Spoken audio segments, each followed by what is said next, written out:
Animals are souls just like we are.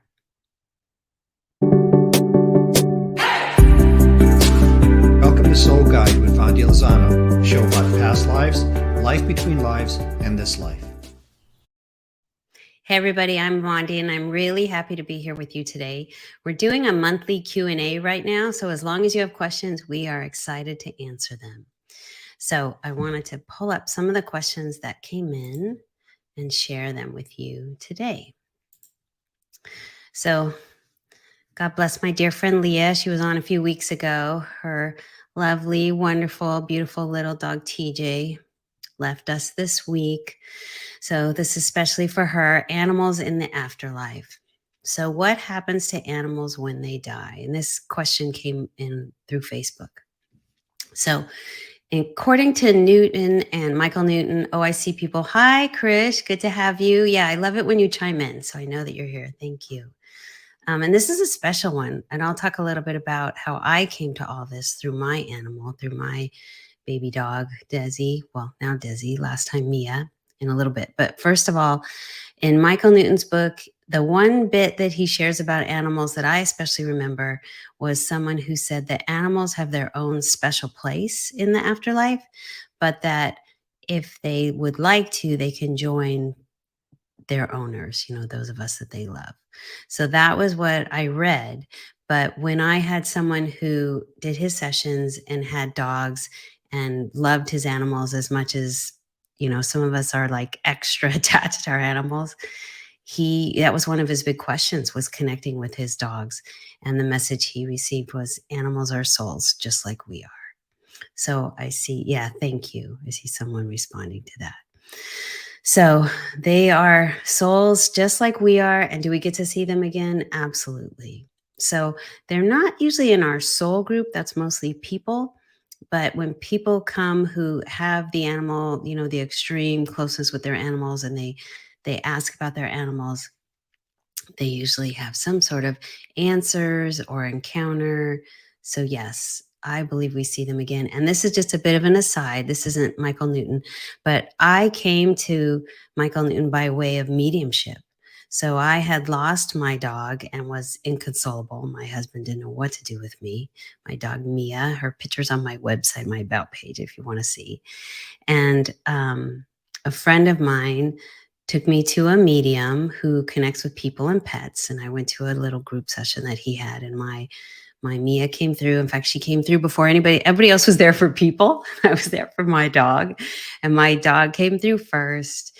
And it was wonderful and beautiful. And if anybody's interested, just email me or private message me or something, and I'd be happy to share his information with you. So I was so hooked on mediumship as a way to connect with the afterlife that I actually started training as a medium.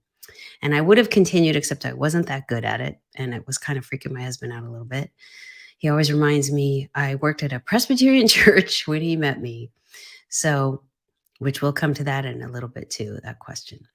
But anyway, on the last day of mediumship training, someone said, you use hypnosis as a talk therapist, so you probably know about Michael Newton. And I said, no, I don't. And that's when she told me about Life Between Lives hypnosis. So crazy how these things happen sometimes. Whitney, I lost my husband's soulmate at the age of 35. I was 6 months pregnant with our second child. Wow. My question is, and maybe it's too late, is there a common lesson learned for those who've lost their soulmate early in life? Wow. Well, thank you for that question. And gosh, I'm so sorry to hear that. So we will come back to that. Oh, actually, Leticia put it up.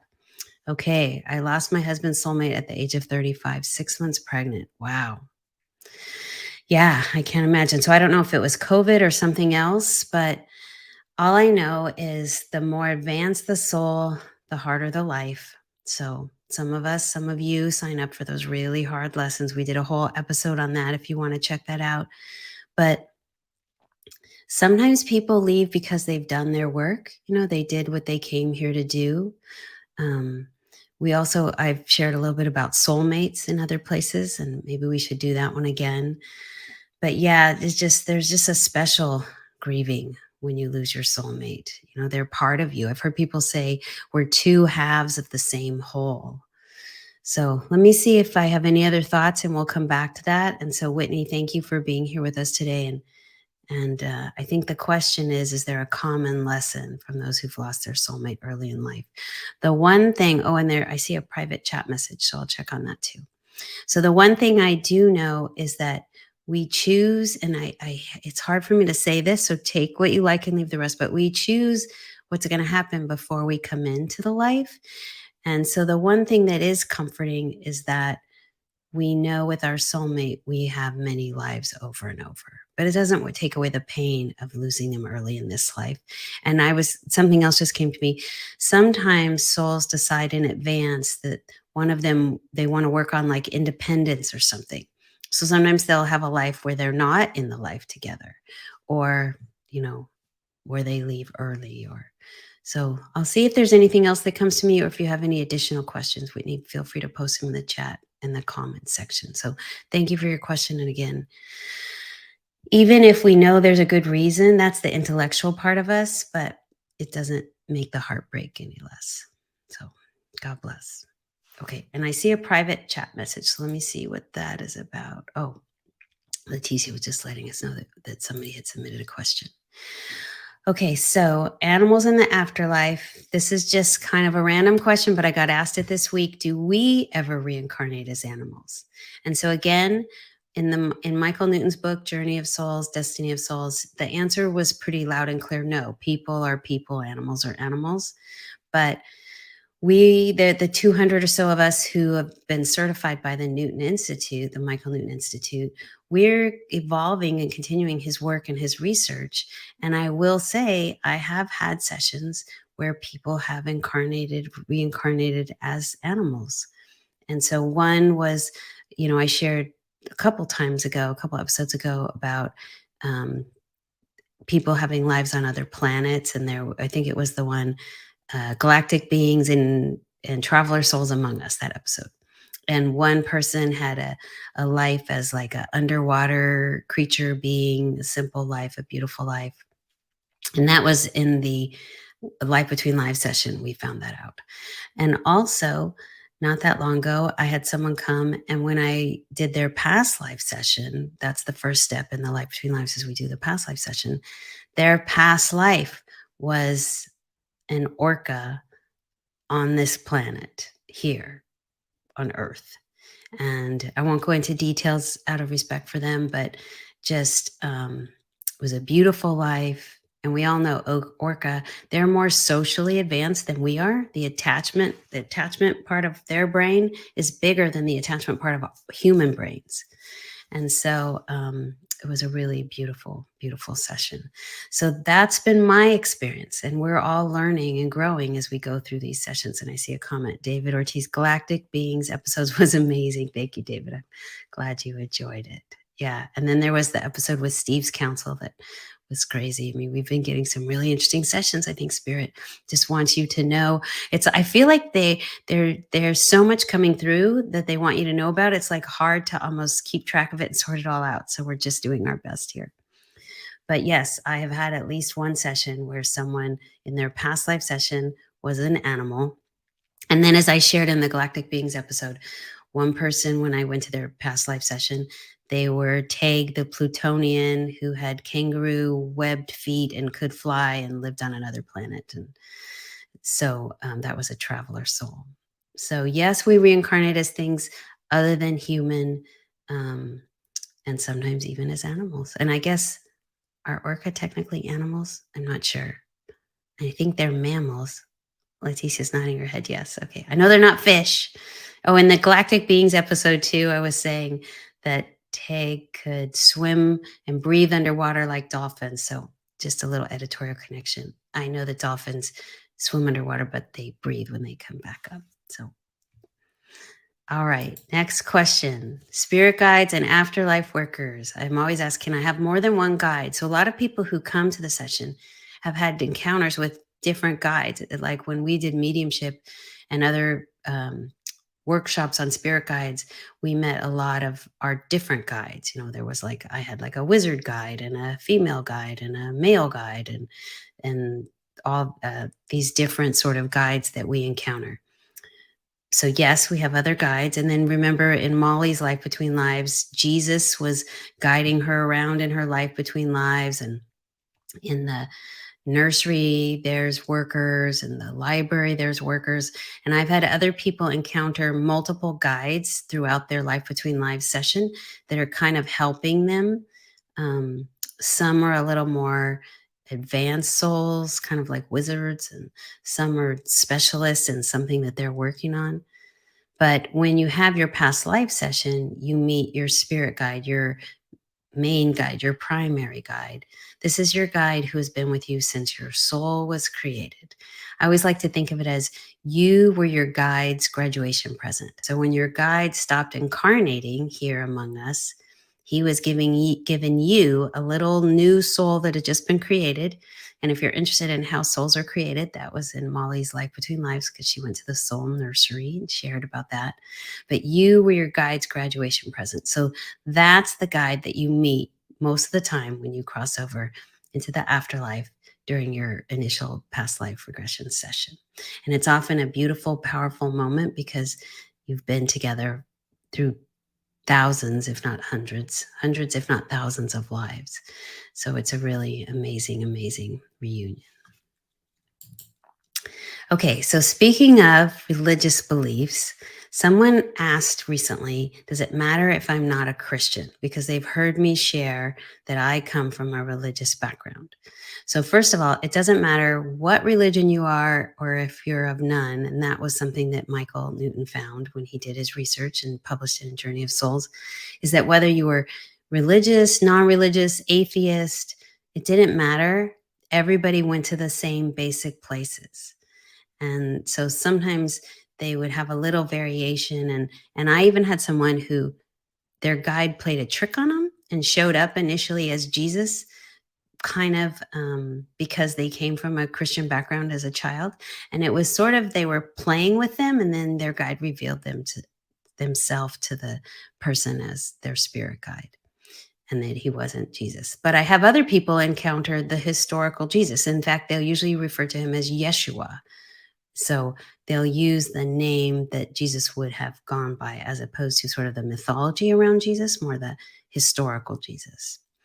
And then why do I share my religious background? I think it's just to show that I come from such a different place for those people who maybe aren't quite here yet in terms of being open to all of this. I know how crazy it can sound to some people. So it's my way of saying, I grew up as a conservative Christian and not a really religious family, but we went to church and Sunday school and what do they call it? Vacation Bible school this summer. Um, and then I went to a Christian college. My master's of divinity is from an evangelical seminary. Even my doctorate is from an evangelical seminary, but it's in psychology, in marriage and family studies. So I come from that background. So for those of you who maybe have questions or are nervous, it's my way of saying I have been there and I understand what it's like to be kind of opening up, and that can be a scary process. But for me, it started with the health crisis where psychically things really started to open up for me because I went to see a holistic healer who was very psychic. And then I always say only my little dog could have got me so far out of my comfort zone. And that was my little dog, Mia. And then here we are. So, no, you do not have to be any religious belief at all. Preparing for your past life sessions. Remember, it's 2 sessions. The first is your past life regression session, where you go to a life that's going to have a meaningful message related to this life. And then at the end of that life, you go to the final day and you cross over, and that's where you usually first encounter your spirit guide. So people say, what do I need to do to prepare? Do I need to be meditating? And so no preparation needed. If you have any experience with guided imagery, meditation, hypnosis of any kind, it makes it a little easier just because you go to those places, that very relaxed meditative state, much easier. But I regularly have people who have none of those and their session goes just fine. So all it takes, I would say, is an open heart. If you're ready, my experience is your guide has brought you there, and your guide takes you where you need to go in your sessions. So, what if I've already had a past life session? So, sometimes people say, oh, it's a 2 session process. Can I skip the first past life session because I already had one? And the only way it works is if you've already had a past life session with Newton Institute Life Between Lives, Michael Newton Institute Life Between Lives certified facilitator, because otherwise you likely didn't cross over, meet your spirit guide, and do all of that. So it's really laying the foundation for your Life Between Lives session. And we always want you to have the best possible Life Between Lives session. A lot of people do these regularly, but a lot of people just do, it's a once in a lifetime thing. So I want you to have the best possible Life Between Lives session that you can have. So oftentimes in the Life Between Life session, they'll weave together stuff from the first past life session, and then you go to your immediate past life before your Life Between Lives session as part of that session. And they'll be like in Molly's session, in the Sam life, she was working on adventure. In the Jack, Oklahoma cowboy life, she gave up adventure and freedom to raise the family after the wife died in childbirth. And then in this life, she was told to focus on family and adventure, combining them. And when she came on her Life Between Lives, the episode to talk about her Life Between Lives session, she had just come back from Oaxaca with her family and her 2 young boys. So there is a reason that we set it up and that we follow the protocol, which is the first past life session, then the second past life Between Lives session.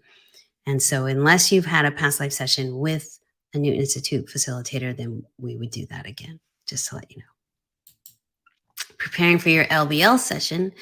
So here there is a little bit of preparation. So we like you to send in a list. It's called a cast of characters. So your important people. So 5 or 10 people who might show up in your soul group. So it's like my little cheat sheet. I'll have 5 or 10 names and maybe a couple word description like best friend, ex-husband, and alive or passed over, either one, because when they show up in your soul group, I can just look over, and when you go, oh my gosh, Tom's here, I know, that's your ex-husband. He's in your soul group. And you guys decided, or, if I see, oh, Nancy's here. Oh, that's your best childhood friend who died when you guys were 9. So that's what the cast of characters is. And then your list of questions. You can bring 5 or 10 questions that you want to ask your counsel, that you want to find out about. And people say, what kind of questions should I ask? This is one thing people ask me all the time. So it's whatever you want to know. It can be questions about your life purpose. People ask about career direction, love, work. I told you the person who was the Plutonian tag, she was like, why do I have these weird health issues, particularly digestive issues? And then it was really amazing during the session when she found out that Tag on the planet he was on, they didn't eat food. They didn't need to eat food. It wasn't a necessity. And we were like, no wonder she has issues digesting food. So you can ask anything you want, and then we'll bring your questions. And the way it works is you and I are talking back and forth. So it's different than a psychic or a medium where they're getting the information and then they're relaying it to you. You're getting the information and you're saying it out loud to me. So when you get to that place where you're talking to your counsel, I'll ask you, or sometimes I'll talk to them directly through you, but I'll say, is this a good time for Molly's questions? And most of the time they say yes, unless they have somebody else they want you to ask. And then we just start asking. All right. I got asked recently, can I visit the library? Somebody was really excited. So first of all, what is the library? A lot of people also refer to this as the Akashic Records, or sometimes people will call it the place of life review. But what people find in the library is usually a big, huge building that goes on forever. They say stacks of books to infinity. And then sometimes people find books of their past lives and they go check out books that have their past lives in them. Sometimes they have books. I had one man a college professor, who had questions about love. So he checked out a book on love. I've seen questions. Do you get health answers about your loved ones? Ooh, let me come back to that in a minute. A book on love. And when he went to open the book on love, a heart hologram emerged from the book and told him what he needed to do to find a healthy relationship. Someone else who their son had substance abuse. She had questions about how the brain works and addiction. And she was looking up books in the library on the brain. And she was telling me all kinds of things that were way over my head. But she was getting information about that and how things work. And sometimes people can step into the books. Um, Sometimes people are, as I mentioned in, I think, the Galactic Beings episode, sometimes people are uploading stuff. They put their hand in like a glass case and they're uploading from their Earth life into this, what I was told, humongous database. So sometimes people are uploading data in the library. And then you also sometimes see other people there looking at books and sometimes library workers. They're helping you out. Okay, so what was the question? Do you get health answers about your loved one's health? And so I just have to say, of course, this doesn't provide any medical, psychological, advice or help or treatment or assessment or anything like that. But you're welcome to ask your spiritual people anything you want and then do with that information as you see fit. But I will say, um, sometimes they're a little close to the vest when we ask about other people. So my biggest question when I had my session was, why was my mom disabled? Because my mom had a really, really hard life. And you've heard me talk about that in other episodes. She was paralyzed as a child and never, recovered really. She had repercussions through and didn't recover the use of her legs. So, or not fully. So when I asked, they wouldn't answer. They said that's between her and her guides. So they won't usually give you information about other people's journey. At least that's my experience. But I did get information about why I chose a life that I did with a disabled mom and the lessons I was to get out of that process. So I don't know if that's helpful, but great question, Sonia. I'm loving the questions. So yeah, feel free to submit them in advance and then we'll have them for next time. And if you have questions today and I can get to them, I will. So feel free to chime in. So the life body selection place, somebody asked, what does it mean that I chose this life? And you're welcome, Sonia. Thank you for asking.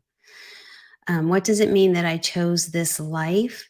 And so I always feel like, oh, that makes perfect sense, but not everybody, this is new information for a lot of people. So not everybody gets this. So you chose from a group of potential lives, if and when you're going to reincarnate and which life body you're going to inhabit. So you had multiple options. Last week, we were talking about the baby body you chose and taking care of your body. But you chose, one of my friends, he had a life where he said, there's these futuristic pods that you jump into, a futuristic warehouse with pods that you jump into and it shoots you off into a life. And I said, well, do you get to see into the pod before you jump in? And he said, you do, but historically he just jumped in. And that was one of the lessons, was he needed to slow down and check him out a little bit. And just as an aside, he said, oh, one of the pods is broken, so I'm not going to take that one. And I wish I would have asked, what does that mean? Is the person broken, like physically broken, like disabled or something? Or the pod isn't working? But we have different options to choose from. And then we choose why we want to have this life. We choose a life that's going to help us further our soul's progress, our soul's advancement. So I've mentioned before, I've had some really, really advanced souls that were working on really serious, hard lessons like compassion and suffering and loss. And I've had a fair number who emerged in the Holocaust. And it's horrible. And the people have courage and strength. And yet, and again, I'm always careful and a little nervous to say this, but we ask, why did they choose that life? What was the purpose of that life? In one person's life, it was loss. In one person's life, they just were courageous and they were always choosing the really, really brave, hard lives. But they were told in that life, you need to take better care of yourself in this life. Like, yes, it's great that you're this courageous soul, but sometimes we bite off more than we can chew. And we need to remember to take care of ourselves too. So we do have multiple options. We can usually check them out, try them on, step into them. So we can see the people that we're going to work with. One person said she could see her now kids and other people in that life. And she chose that because it was going to focus on family. But she was kind of a free spirit soul, so it's been a bit of a challenge. Okay. So thank you again for your questions, and I'm going to keep moving on here. And let me just say back to Whitney's question about soulmates. Sometimes with our soul group, we're planning these lives. Like we're saying, this is what we're going to do. And we're going to have this contract. I had in Leah's life, she talked about the soul contract with her husband.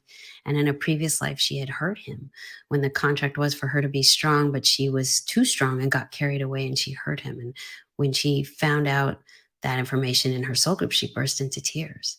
And so in this life, the goal was to have a better balance and to focus on, she said, pure love.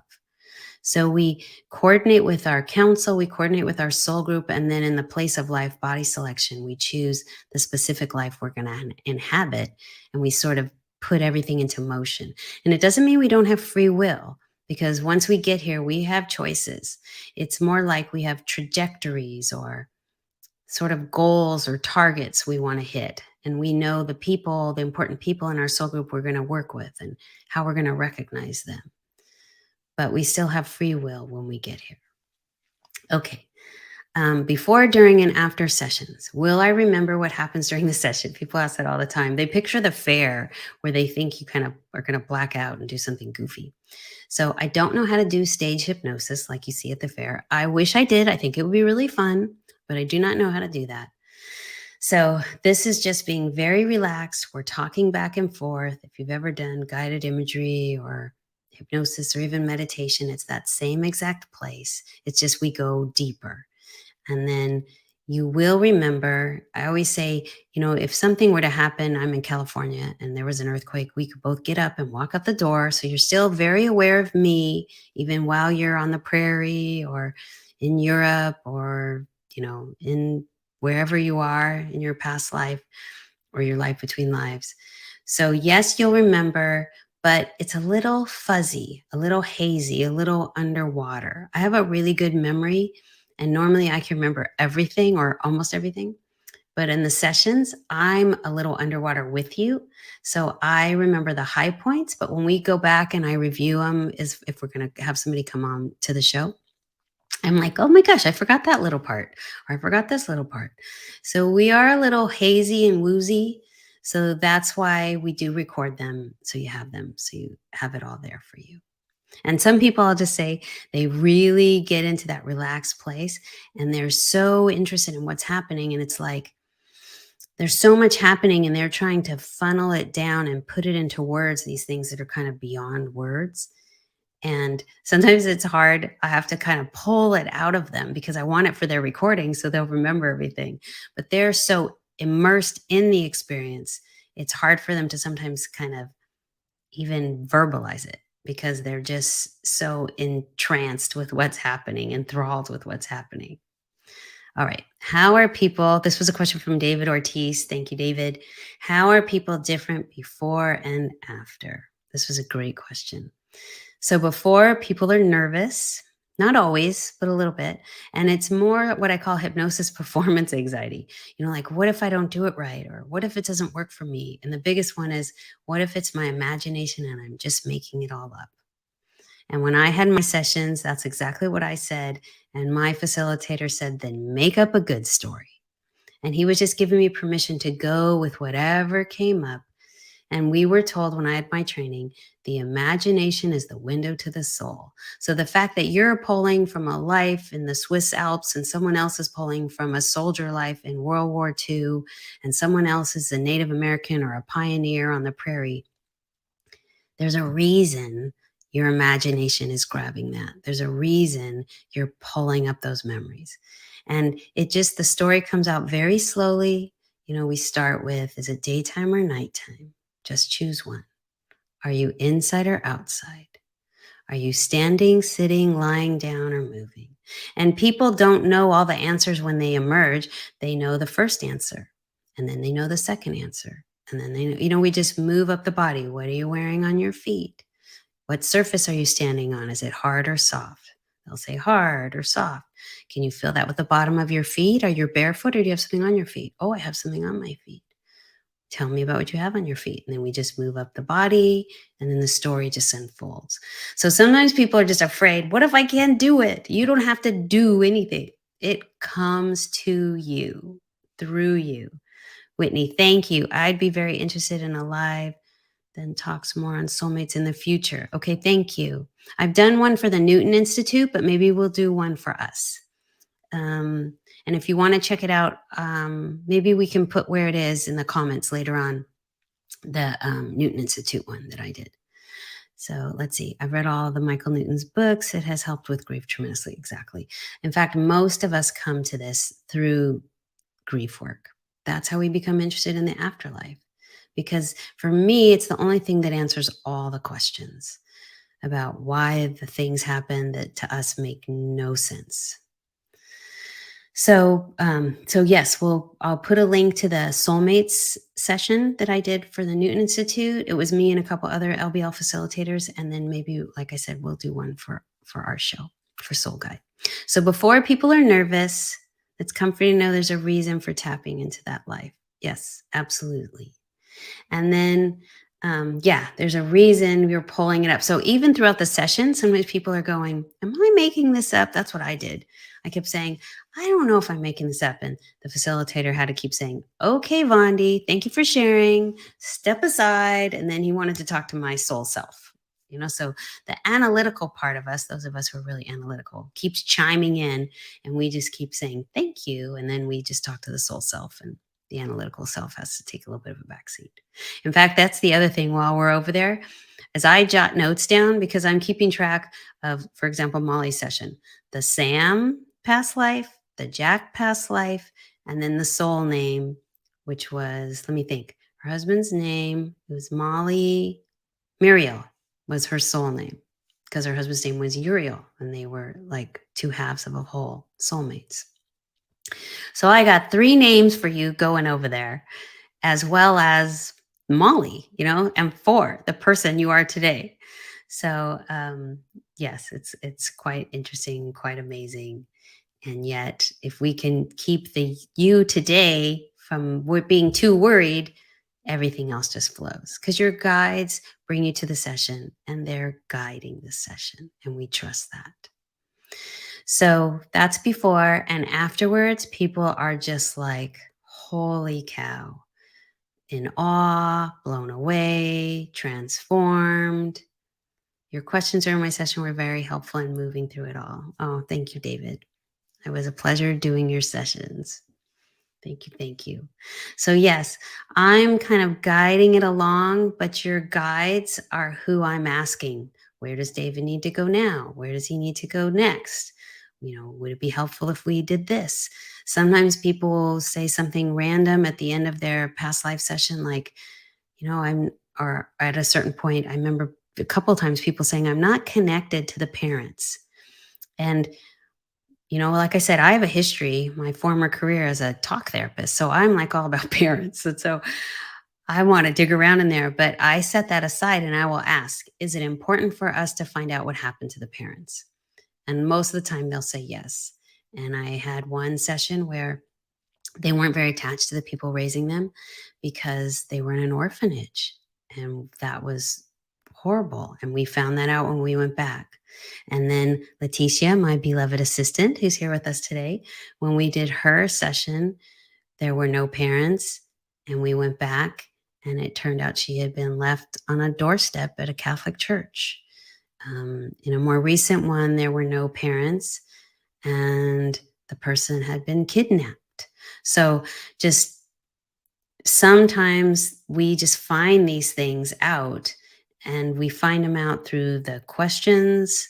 We find them out through your guide, and then just my guides are guiding me through the session, and I'm using my instinct, but I'm also asking, would this be helpful to know? Okay, Trisa, I battle to put my analytical aside when I practice self-hypnosis. Absolutely. And that's where this is another question I forgot to include. Someone said, can we do this ourselves? And I would say no.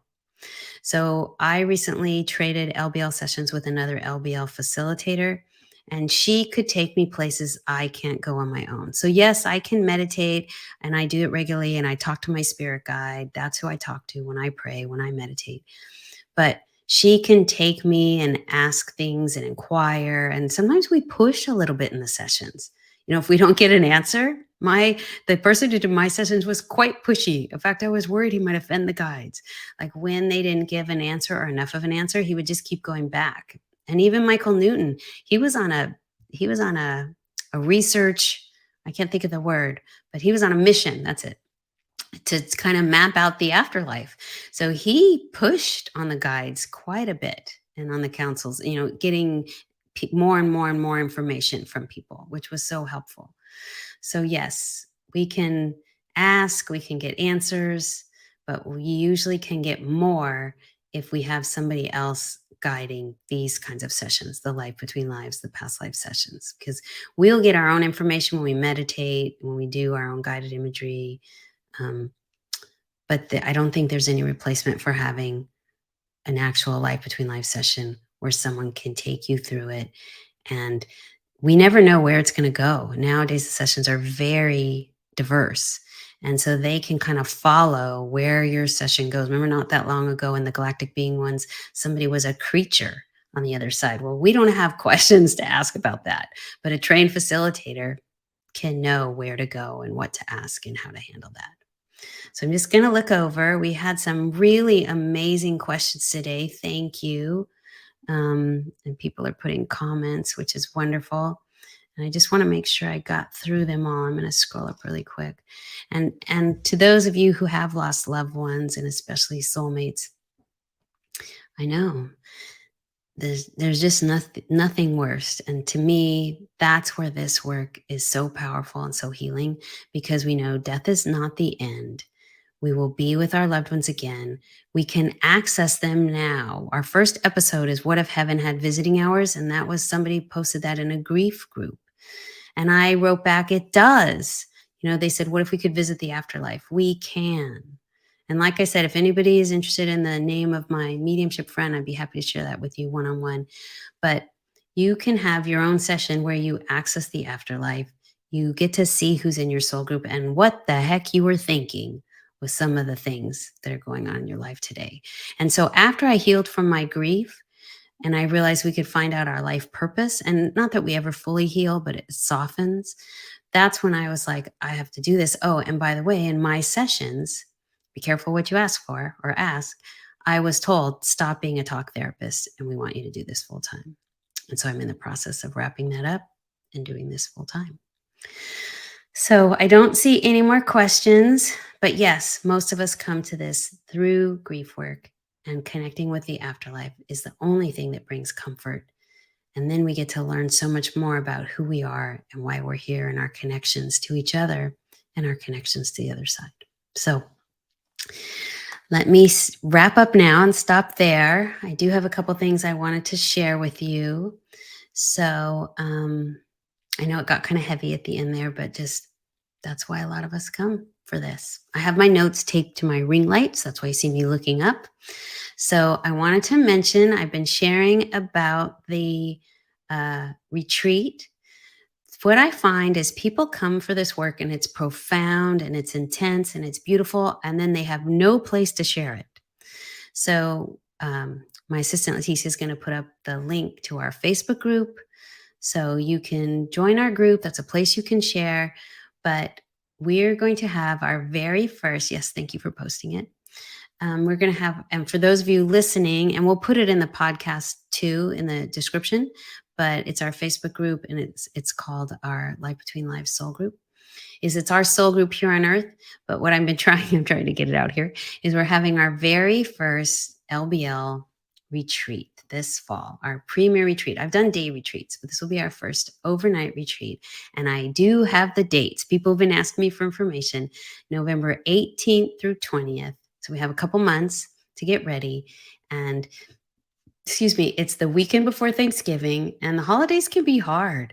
So this is your chance to come together with other people like you who've had these experiences, or who are interested in these experiences, who have read the books, or just have questions and are open.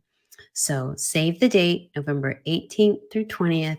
We should have more information by our show next week, but people have been asking. So I do, Lisa Ortiz, I don't see her on today, but she's been asking, when is it? When is it? So that's the date, November 18th through 20th, Friday night, Saturday night, and Sunday. So I think those are all my announcements. Save the date. Oh, next week, Angie will be coming on to share about her past life experience. And she had one of those ones that she looked up afterwards and found some stuff on it, some historical stuff. So I will give you a hint and say she was a queen. And we only discovered that by accident because she's really modest, as most advanced souls are. So I had to kind of pull it out of her. And so next week, we'll get to find out which queen she was, who she was. So thank you for watching. I love you. I appreciate your loyal support, and I can't wait to see you next week. Thank you for watching. Remember to like, subscribe, and follow. And join us next week for another episode of Soul Guide.